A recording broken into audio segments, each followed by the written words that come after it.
Good afternoon, everybody. My name is Erich Kurschat. I'm the owner of Harmony Insights LLC, a company that allows me to work with organizations and consultants using the DISC personality assessment to help their employees and their clients.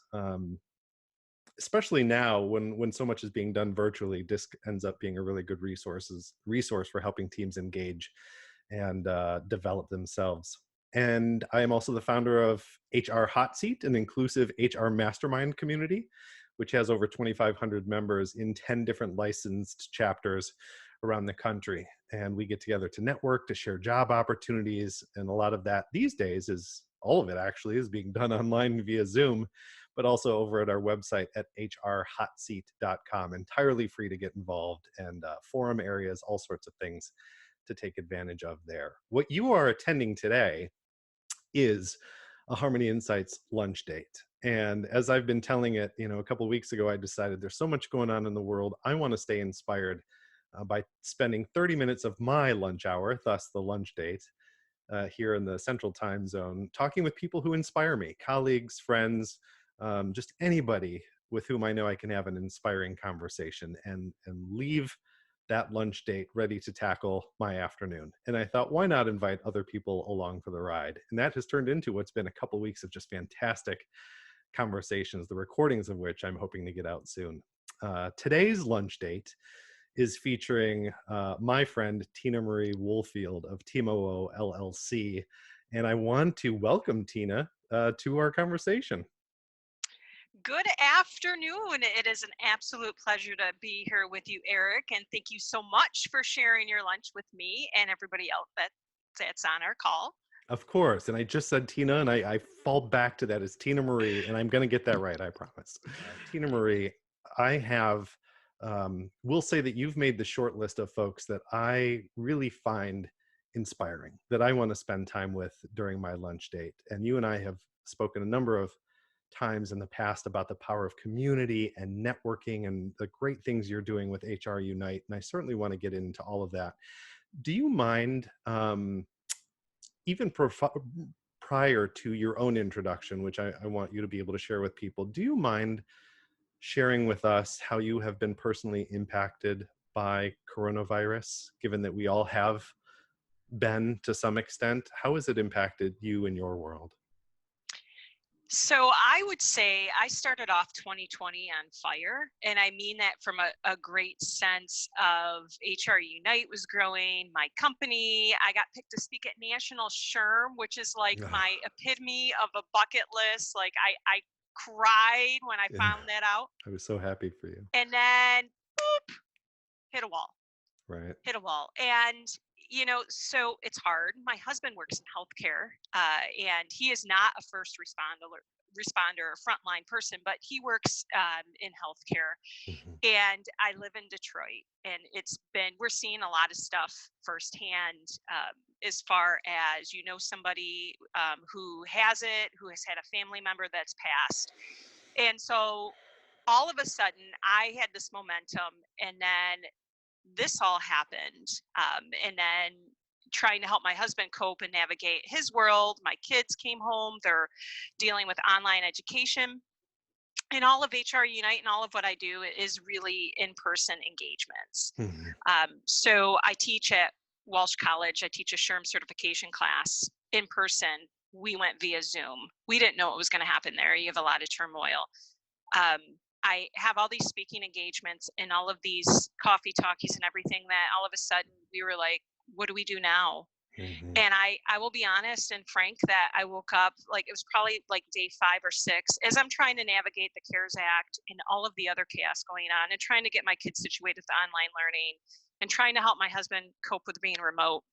And I woke up one day and I literally felt lost, like, just completely, like I lost my identity, and I struggled.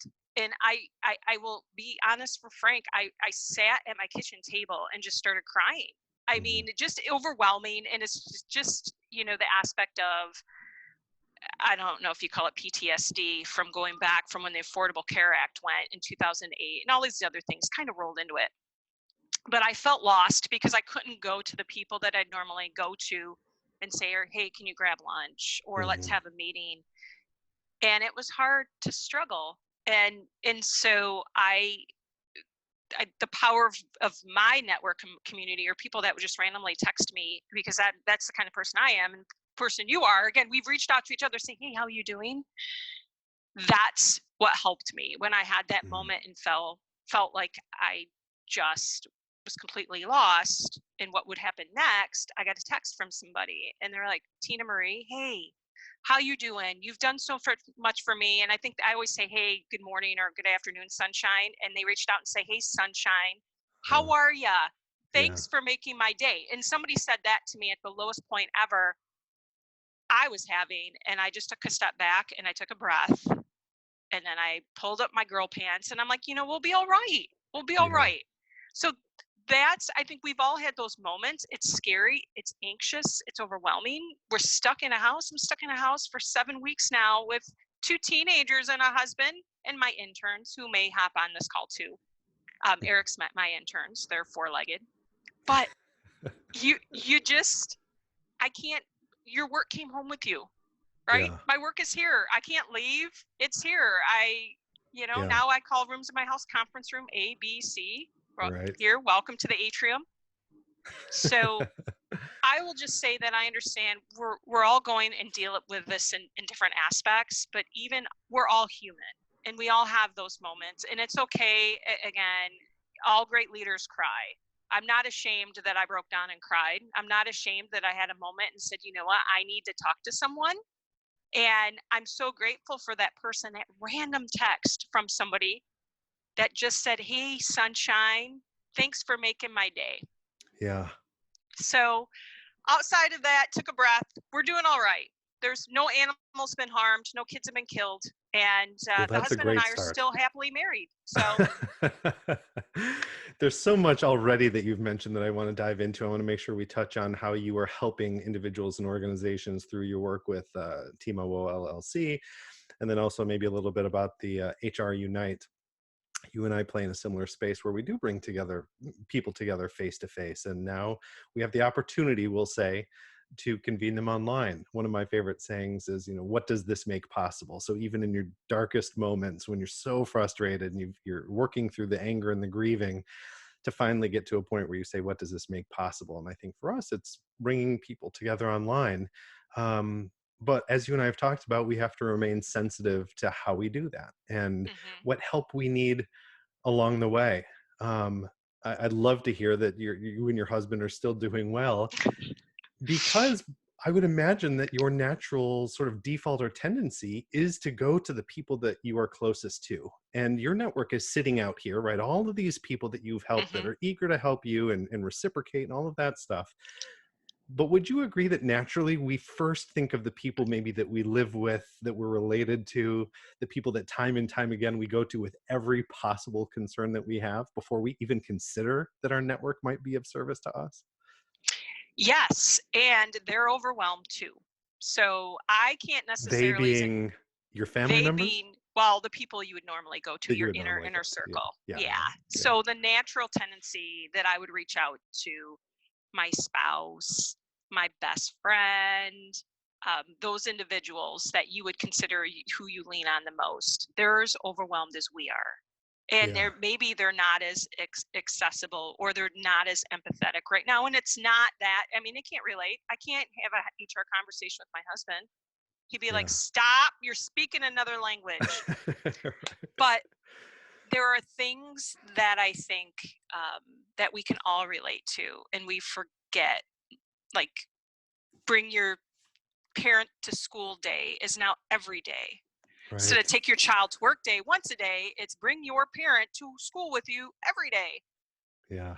So, and I think that's a good question. And it's like, who can I trust? Who won't judge me? Who, if I reach out to somebody, are they gonna, be receptive to that? Are they gonna think I'm being vulnerable and weak because I have to ask somebody for help? Well, as HR practitioners, we're the ones giving all the help, but we got to stop and take care of ourselves. And Yeah. we forget. We giveth of ourselves so much that we forget to take care of ourselves. Yeah. And we may have very well have people joining us who aren't necessarily HR practitioners today, but I would imagine there are a handful of us that find ourselves to be the strong ones in our circles, or that we're perceived as the strong ones, maybe because we spend so much time helping others, or whatever the case could be, come down to personality style. And I think so much of this is, yes, tactical, and we're going to get into some of that. How do we reach out to folks when we need help, including, for example, if we're in job transition? But would you agree that there's certainly a psychological component to this? There is recognizing that you need help to begin with. Hmm. I'm going to have an upcoming Harmony Insights lunch date with somebody where we're going to talk about smoke signals. What are your smoke signals? How do you communicate to others that you need help to begin with, and then allow them in to offer that support? And I think we can touch on that as well. As we consider the challenges that we're facing connecting with our networks, what are some of those related to the psychology of actually recognizing and being willing to reach out to those who can best support us? I think when you look at virtual platforms like LinkedIn, so professional network formats, even Twitter, there's a way when you do connect. Twitter's more of a follower and you can respond. However, LinkedIn, there's this aspect of if I reach out to connect with you, right? I send Eric a LinkedIn connection. You can either auto generate it, I want to connect with you on LinkedIn, or you can put an auto generated message you create, but make it personal. So if I reach out to you, I can say, Eric, wow, I'm a big fan. Be a fan first. And Hmm. you could say, hey, I'm a fan. You could put a personal message in. Anybody that sends me a message with that's personal in nature, like truly not salesy and personal, I will send a note back and say, you know what, it's a pleasure to connect with you. We've started building a relationship there. Yeah. So there's a connection. So if you send me a note, then I can tie it back to say, oh, yeah, Eric, blah, blah, and then start that relationship there, similar to what you would do at a networking event or at a coffee shop or somewhere else. But I think the challenge is that there's individuals that you can reach out to and you really want connected to your network. Well, Eric, help me find a job. Well, part of that is the work falls on us, right? There's things we can do, but you can help. Sometimes we can open doors, we can give advice, or we can provide resources that we know that can help me in my job search. Mm. But it still takes ownership of me. So sometimes I think one of the challenges in a virtual environment like LinkedIn, especially both of us are true connectors. Like Gladwell's tipping point, there's Eric and I and a couple other, Marianne. There's pictures of people that we know in our networks that are just connectors by nature. We want to help, and let me connect you to somebody that can. The thing I struggle with, or the things I want to hopefully share insight with the audience today is that we still need to take ownership of that action. It's not to Eric to find you a job. It's not for me to find you a job, put you in a direction, but help us be a resource to help you along your journey, but not be the person driving the boat. So, sometimes I will get connections that will reach out and say, Tina Marie, I'm in transition. Do you have any leads? And then you give them a lead. And then they said, well, I need more leads from you, or not Mhm. even a thank you or something. And then it's just a one-way relationship. So if you're going to leverage your network, the first thing is build a connection with the person you're asking. So if they know you, they can truly help you because they have an understanding of who you are, what your needs are, what you're looking for, and that person can open that door by being your advocate. Right? It's a Right. sponsor. It's you're sponsoring that person. You're having a conversation with Eric to say, you know what? Yeah, Brenda Meller is amazing. You need to hire her because she is the best marketing social media genius ever. This is what she did. And then now there's a personal referral. It's like Yelp. And then you're like, oh, okay. And that helps make that Yeah. connection flow better. Yeah. Oh, So, there's so much to dissect here. I just I wish we had so much more time than we oh, do. Let's see. We have to decide where to go, though. I want to pause long enough to remind people that we'll take your questions if you want to put them in the chat area. We're going to get to a little bit about job transition.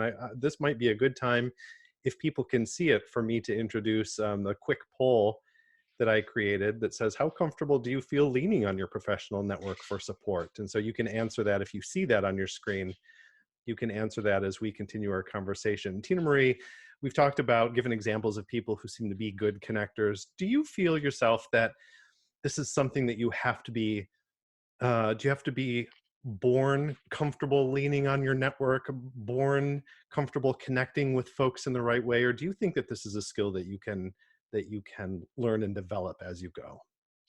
I think it's an art. So it, as any art like music or painting, whatnot, you can learn and refine along the way.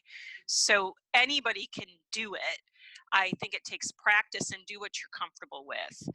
I am very deliberate in my connections on LinkedIn. I am not one that has, you'll never see me with 10 million followers or 10 million connections, because I want to have a deliberate or a intentional connection with all of the people in my network. Hmm.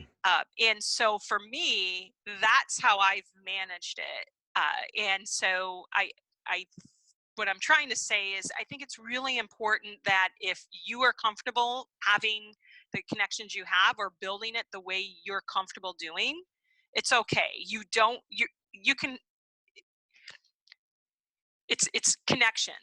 And I mean by, we can look at how many people have clicked on this link to know, like, you get 10 million views or 15 views. As long as those 15 people that saw your post or responded to you or accepted your requests are the right people, then you're more successful potentially than that person has 10 million views, right? It's all about impact. I don't think it's any mistake or any accident that a conversation that's meant to focus on how we can get support from our networks has begun talking about how we can first be of value to our networks. And that's a huge point that I would like to take a moment to dig into a little bit. I think you've already sort of implied or said outright that too often we're quick to ask. We understand what our needs are, and so as we're connecting with people, we're asking them to help us with ours. We show up and we say, what job opportunities do you have for me? What connections can you make? What introductions can you make? And the other person is left there saying, wait, who are you? Have we met before? Hmm. Do I have any sort of context, for these questions? All very valid questions, all very valid needs. But talk a little bit more, if you would, about your own experience giving first, knowing that by planting those seeds, someday you will feel more comfortable coming back to those same people when you need help yourself. What a great point. And I know there's some individuals, even like you, that will say, how can I help you once we connect? And sometimes, and Eric, you and I have had this point of conversation. Sometimes somebody doesn't know right then what they need, but we appreciate the fact that you asked. Yeah, Right. And so I don't necessarily give to anticipate receiving in the future. right. It's just, and both of us are in that mindset of, we do because it's the right thing to do. But I think it's starting out a conversation with somebody to say, at least say, hi, how are you? I hope you're doing well. Not give, give, give. I need this from you, but not even say thank you, right? Right. Get back to kindness and gratitude. But I will say sometimes, without even me having to ask, people have stepped up. And so when you, kindness never goes unrewarded, or never, people never forget when you're kind. That's the legacy in the business card you leave. So I would say an example of me asking to go back and leverage my network for help has been right now during COVID, trying to navigate the CARES Act and the Families First Coronavirus Response Act and the PPP and all of these other new acronyms we now have. It was so fast and furious that if it weren't for my friend Anne Marie Welch at Clark Hill, who on a Sunday, as I'm in the middle of binge watching Tiger King, that's a whole nother conversation, I get a text at 3 o'clock in the afternoon, and she's like, Tina Marie, hey, they made some updates. Here's an FAQ. This is what I know. 3 o'clock on a Sunday afternoon, because she knew that I needed time sensitive aspects, because what came out directly impacted what I was working on. Hmm. Like, wow, I didn't reach out to Anne Marie and say, hey, can you do this? But that's where, when you help someone, it will come back. And Yes. people like us will do the same for others. And so, man, even though I told her I love you, but I hate you, like, come on, it's Sunday at 3. Why are you working? But woo, did she What a save me from godsend it? she was. Yeah, Yeah. what a godsend. And Yeah. so I, a thank you back goes a long way. And yeah. thanked her, and again, publicly thanking her here again. Ooh, so grateful for her. That's that's where you allow your network to have this engaging help. I give, I help, you help me mentality. People may be familiar with Zig Ziglar or have heard the universal, it's a mouthful, universal law of reciprocity that says if you help enough other people get what they want, you will get what you want. And I had to be convinced of that. I was somebody who, my personality style is if I'm going to spend 5 minutes or $5 on something, I want to know what that return on investment is going to be. And then all of a sudden you're telling me to just be of service, just help people. It'll come Hmm. back. Have faith that it'll come back. I struggled with that initially. And when I came to really truly believe that and practice that and live my life that way, it's been extraordinary. You don't have to ask for that support. Quite literally, people are showing up on your doorstep to offer that support. I also wanted to give you kudos. You mentioned earlier that you and I had a conversation about responding to people on LinkedIn saying, "How can I be of service?" And when I have this rant that I go on that I receive a number of connection requests that aren't personalized, and so I will accept them, and then I used to respond, "How can I be of service to you?" And you chimed in at one point and you said, "Erich, I don't know that people know how to answer that question if you don't fully know each other." And that Hmm. really caused me to pause. I want to thank you for this and gave me such great perspective. And ever since, I've changed my sort of canned response from "How can I be of service to you?" which is an unfair question to ask, to why what is your motivation for connecting with me personally? So now I'm not assuming that they know how I can help them, but I'm asking them as an additional meaningful follow-up question. You took the time to connect with me. Why did you do that? What was your motivation? Knowing that will help me serve you. And the only reason I pivoted that way was because you gave me that perspective. So I really appreciate that. Well, you're very welcome. But it's such again, that's why I love our conversations, because they have, sometimes we start off on one point and we don't realize the impact of what we're talking about Right. collectively will have. And it's something I struggle with as a giver. And I am truly a giver. And when somebody asked me if I need help, I was taken aback. Why? I don't know. Why are you asking?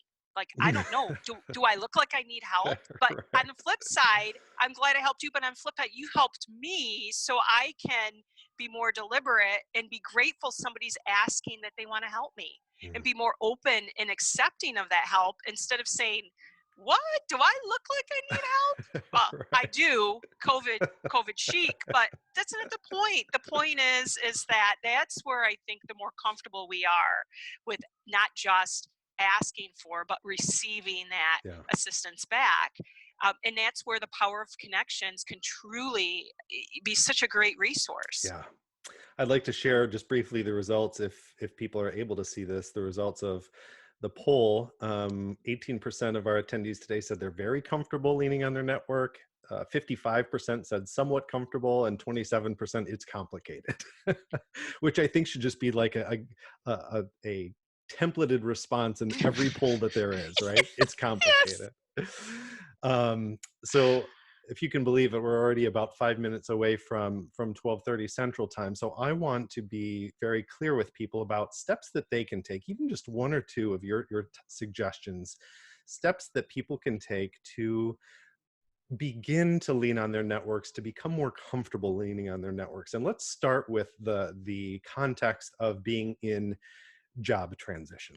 So if you were to ask me, Erich, what can I do to further to find success in my job transition, I would have a number of names that come to mind. One of our attendees today is Susan Barbie. I would say you could contact Susan Barbie. She's one of the best career coaches that I know, and she will help you. Absent being given a specific contact like that or a specific resource, how can people begin to let others know, begin to reach out to others and say, "I need help in this specific way"? I think, well, twofold. First of all, if you're displaced as a result of a business decision, such as a reduction in workforce, this is nothing to do with you. It was a business decision. And don't be ashamed to go out and put out there that you are seeking opportunities. That's step one. And if it's not, and if it happens, sometimes when a door closes, it is the needed to close and it closed for you. You got kicked out, right? The whisper was there. It was time for you to go. They helped you along. So I think it's okay to put out there that you're open and looking for opportunities. Um, there's ways you can do that. I think you can engage on individuals' posts and be a fan. So I am a big fan of Erich. Um, and I will post on and follow people on LinkedIn and make a comment. And sometimes there's a lot of individuals out there that like to spread the word. And so if somebody comes out, I will share opportunities. Doesn't matter what field they're in, I'll share them. And if somebody comes in, I see they're looking, and then they comment, right? And then it starts with dialogue. Then I have a connection with them. And then I remember that and be like, oh, okay, I know Eric's looking for this role. Let me connect. And then I send messages and things like that. So it's okay to don't be ashamed. You be your own brand, build your own brand, be your own marketer to say, I am awesome, somebody hire me. Okay, so there's a way to do that without being obnoxious and bold. That's number one. I think number two is there's ways that you can seek jobs out without, and you can be a passive seeker. If you see a job or you're a fan of a company, reach out to somebody. Go and search on Google and say, who's working at ABC company? Send them a private LinkedIn message and say, you know what, I see you're doing some really cool things over there at ABC company, and I just wanted to let you know. And it's amazing how far that will get you, because it's personal. You're building a personal connection with them, and you're being intentful to say why. People remember that. And I will say, I can share many success stories. I've done it myself where it's opened up a connection, and maybe not immediate, but down the line, it's when I have applied, they've remembered that. And they're like, oh, wow, I remember we had this conversation, or you reached out. Wow, that's impressive. Thank you. Mm-hmm. Yeah. So it's sincere, but being a fan will get you started. So be a fan of the company, find people out, try not to be a resource drain. And I know it's hard when you're in transition and there's people that you think can help, but when you keep reaching and tapping into the same pond, Yeah. right? Diversify. Diversify, that's right. Diversify your connections, or be respectful or mindful of what you're asking for. Yeah. I think really so. helpful. So it doesn't appear that I'm going to use the word needy or clingy. That's probably not appropriate. But what I'm trying to say is, it doesn't appear that you're going to be a resource drain. Yeah. People will give you free and give you resources, but realize some individuals do what you're asking as the sake of their business, right? Yeah. So there comes a point where I can help you, or now I would normally get paid for this, this balance. But again, just be respectful of that as well. Yeah, that's really helpful. Thank you. My own practice has been twofold. Almost anything that I do to try to build awareness of some of the stuff that I'm working on is twofold. Number one, just a general post on LinkedIn or social media, I see as letting people know what you're up to. You stay on people's radar that way. They have a sense of who you are, what you're interested in, helps you build your reputation. The most meaningful connections and the dialogue and where things really start to happen is when you have those meaningful individual interactions. So I can put out on Facebook or LinkedIn that I'm looking for X, Y, or Z, but then when I connect with you, Tina Marie, specifically, now that's where that action, starts to happen and progress takes place. And I'm able to move forward because I'm making those individual meaningful connections that go well beyond just what a sort of a sterile post on social media might bring in. Still good for staying top of mind, staying on people's radar, but the progress happens when you start to connect meaningfully with individuals. Tina Marie, we are already at 12:30. I very much want to be respectful of your time and everybody else's. For people who want to follow up with you afterwards, and I'm sure they will want to learn more about HR Unite, an HR networking organization you run that features coffee talkies around Michigan and into Ohio, I understand now, as well as how you're helping organizations through TIMAWO LLC. How can people stay in contact with you? Feel free to send me a LinkedIn note. If you say, hi, Tina Marie, I saw you on Erich's lunch dates, or even if you just send a personal note, I will usually accept a request. You can follow HR Unite Michigan is our LinkedIn page. You can follow me on Twitter. which is TM Wohlfield. But again, I am here to help you. My one last tip for those in job transition or in general is I mentioned Brenda Meller. She is with Meller Marketing. She does social media pie. She does LinkedIn Live things, and she is doing some free things right now on Fridays at 10 o'clock Eastern time in the morning to help individuals in transition. Wonderful. So she's a big influencer on LinkedIn, but she has similar conversations where she gets people together. You're part of the conversation, and she's doing those. And I just want to give a big plug to Brenda that I appreciate her, again, as a marketer, just how can she help people leverage social media to build their brand and to build those impactful connections like we're doing today. So Thank you. plug social media pie. Tell Brenda Tina Marie sent you and Eric because she knows both of us. So Thank you for that. You're going to follow up with me. Tina Marie is going to send me a list of links, et cetera, to some of the resources that she mentioned today, including Brenda's conversations. And I will follow up with all attendees of this conversation via email, blind copying everybody with that list of resources. You should get that from me by the end of today, if I'm able to get that out. In the meantime, if you have found this to be a valuable use of your time, I hope you'll go to harmonyinsights.com/lunch dates and sign up for others. We have more coming up next week and the week thereafter that I'm really excited about, including one that I just scheduled, two actually, one for next Tuesday that I'm calling my HR Hangout, HR folks to come together and share successes, challenges, resources, events, all that sort of thing.